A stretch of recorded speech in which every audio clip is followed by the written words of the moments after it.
beautiful friends, it's Em. Welcome to another one of my videos.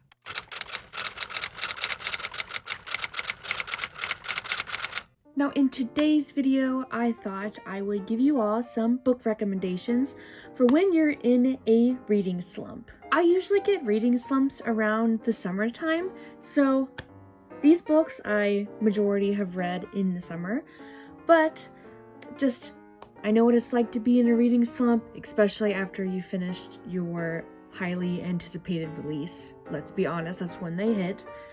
And so I thought I would give you some recommendations that span across genres and age groups. Looking at my stack, I have 2 YA, 2 middle grade, 1 new adult, and 1 graphic novel. That's for young adult because young adult is the majority of what I read. But one of them is dystopian, another one is contemporary / mystery, another one's contemporary, and then we got a fantasy, and then 2 more contemporaries. Because I know in the reading slump mood, usually we go towards contemporary. So without a further ado, let's get into the video. Now the first book on my list of books to get you out of a reading slump is Shatter Me by Tahara Mafi.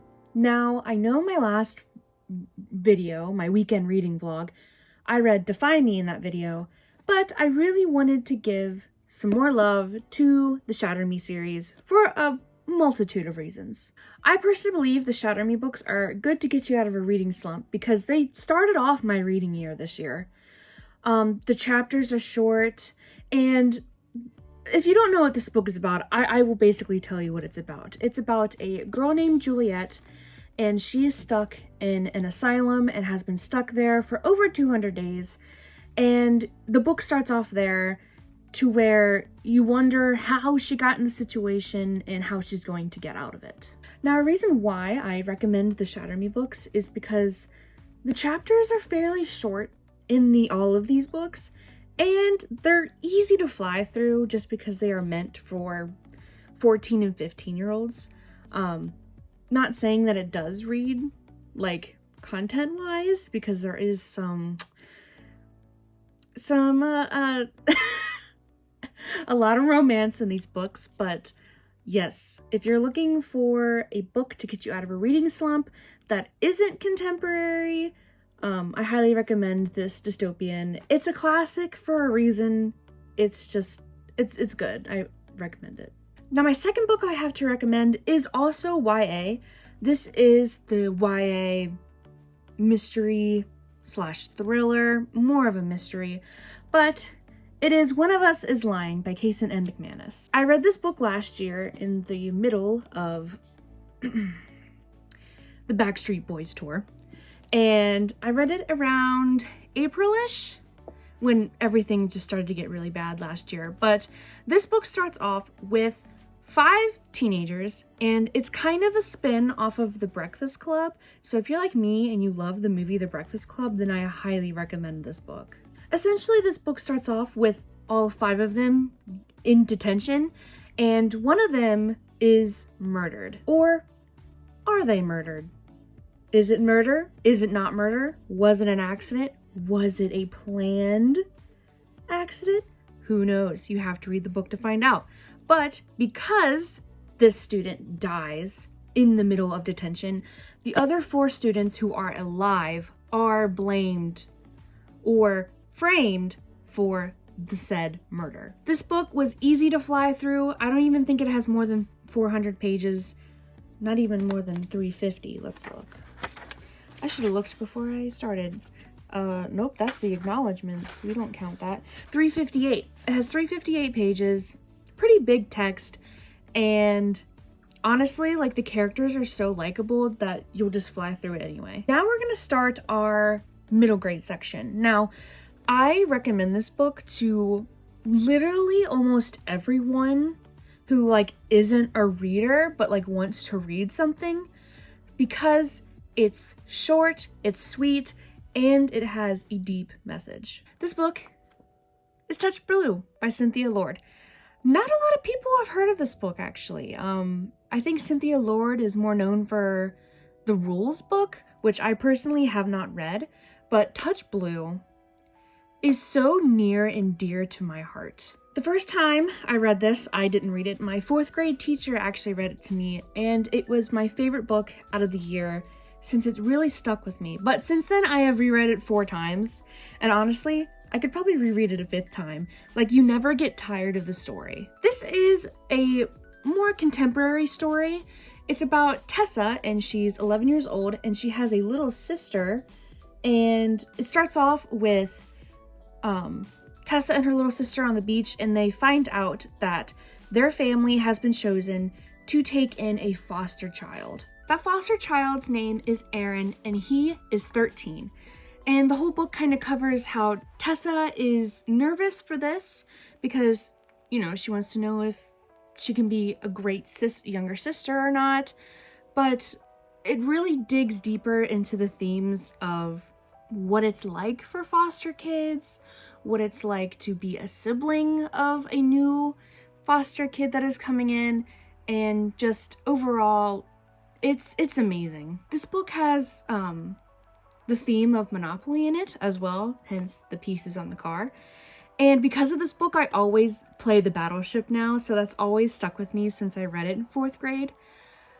But this book, generally why the family is bringing in a foster kid is because the schoolhouse is so small that basically the small town in Maine needed to bring in kids to keep the schoolhouse open. Because Tessa's mom is the school teacher and she loves her town so much, she doesn't want to leave. She doesn't want to go to the mainland for school. So that issue kind of hits in with Aaron coming into the family, and it's a sweet story, and I recommend it to literally everyone. Plus, like,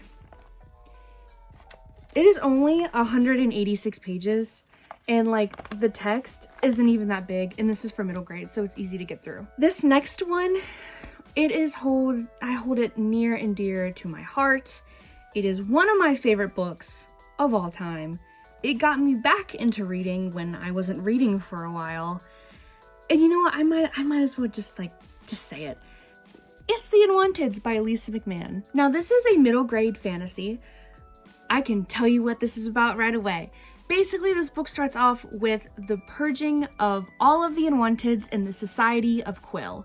Basically, being unwanted means that you are deemed as creative, and Quill does not like creatives in their society. You know, being creative includes the arts, telling stories, dancing, singing. Anything that's considered creative is bad in Quill, so the kids at age 13 are sent to their deaths. Or are they sent to their deaths? I'm gonna guess not, because this is a 7-book series. But basically, this book follows the main character, Alex, and his friends Lainey, Meg, and Samheed. And Alex in this book really deals with a lot of internal struggles with his brother Aaron. His twin brother Aaron was a wanted, while Alex was an unwanted. So Alex, being alive in the world of Arteme, really has to come to terms with how Aaron, like, if he finds out that Alex is alive, it could be pretty bad for not just the state of Quill, but for the state of Arteme as well. This book, while it is near and dear to my heart, I recommend it because it got me back into reading when I fell out of love with it. From 7th grade, I really didn't read much, but then the summer going into my freshman year of high school, I found these books and I fell back in love with reading, and I would not be here today if it wasn't for the Unwanted series. The characters are lovable, the magic system is just out of this world. You'll want to go to Arteme once you find out the joy and love that this world holds. And it's a fast read. It's less than, hold on, how many pages is it? It's 390 pages, but the font is pretty big. Sorry, ignore my annotations. But yes, I highly recommend this book if you're looking for a fantasy and not really contemporary to get you out of that reading slump. This is probably my #1 recommendation. Like, please read The Unwanteds, please. Now, this next book is my only new adult on this list. So if you are younger, like I would say under 18. I would skip this recommendation and wait until you are at least 18 because this book has a lot of adult content in it since this is new adult. But if you're looking for a sweet LGBTQ plus story that's just gonna touch your heart like it touched mine, please read Red, White, and Royal Blue by Casey McQuiston. Words cannot describe how much this book has changed my life. First off, I'm just gonna say I was in the middle of a reading slump in the summer of 2019, and this book was my pool book read, and let me just say, it got me out of the reading slump, and this was my favorite book of 2019. And honestly, I reread it in 2020, and it was almost my favorite book of 2020. I'm gonna tell you what this book is about in case you don't know what it's about for some reason from BookTube. This book follows our main character, Alex. He is the son of the President of the United States, which this president in this book is a female, which we love that representation.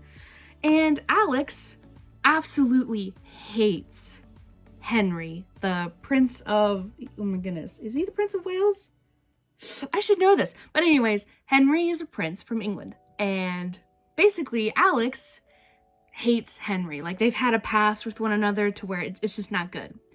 But over the course of the book, it's a little enemies to lovers situation. The story deals with being in love with, you know, a man when a lot of society doesn't approve of same-sex couples. And it deals with Alex finding out who he is and finding out that he's bisexual. It deals with Henry and his family and how he has to accept that he's gay and that he loves Alex. And, you know, sometimes you have to fight for what you believe in. And this book, it just, the characters, it was just,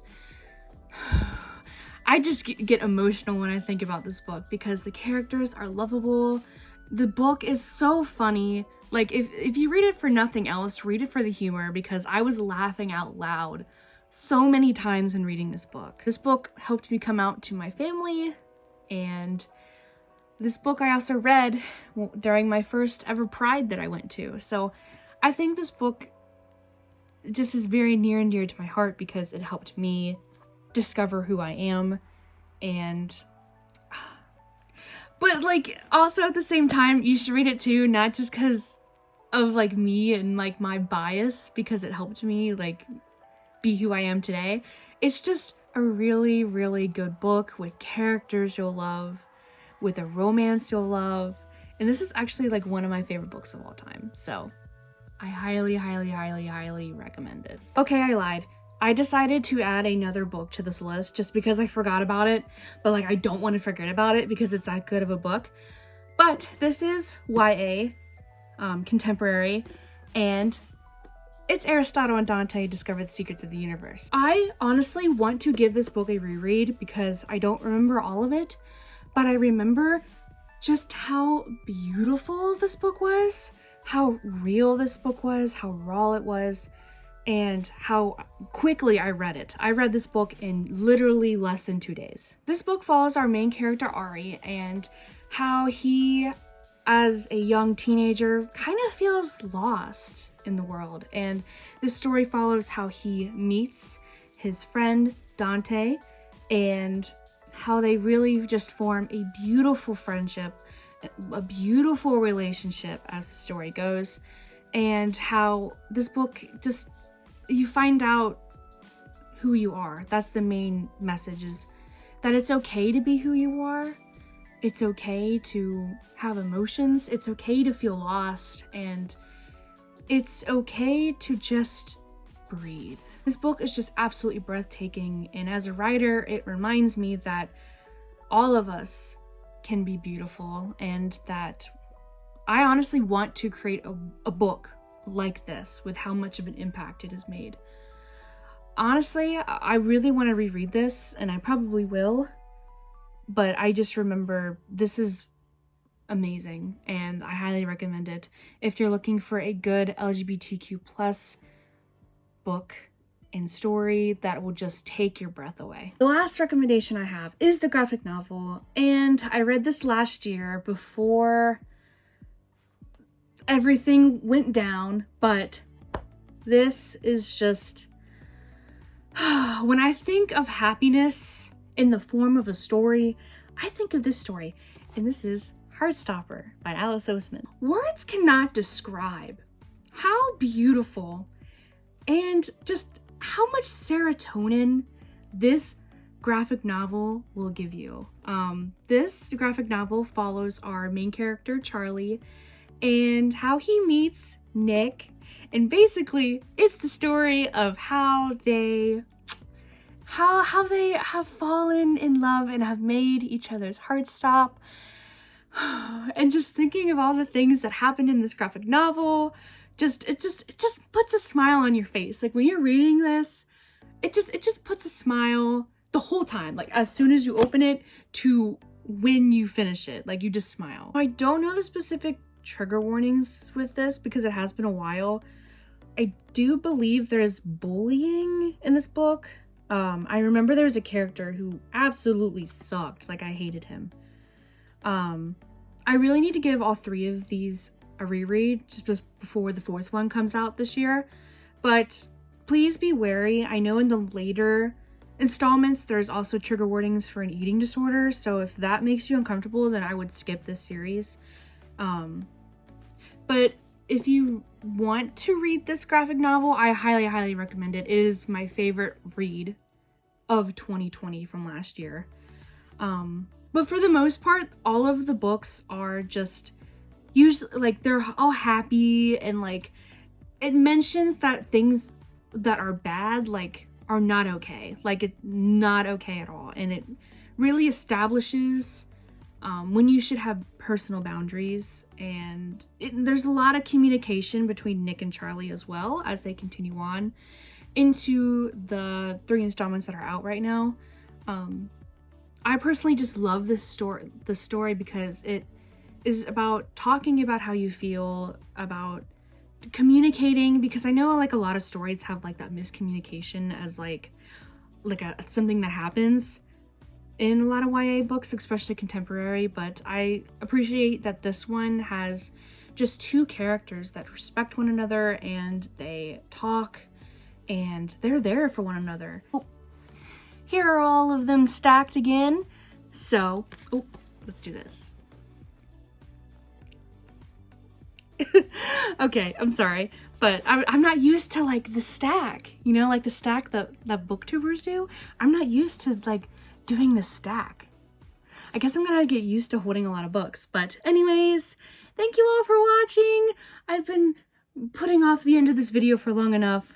So thanks once more. How many times can I say that? For watching this video, and I hope that you stick around. Bye.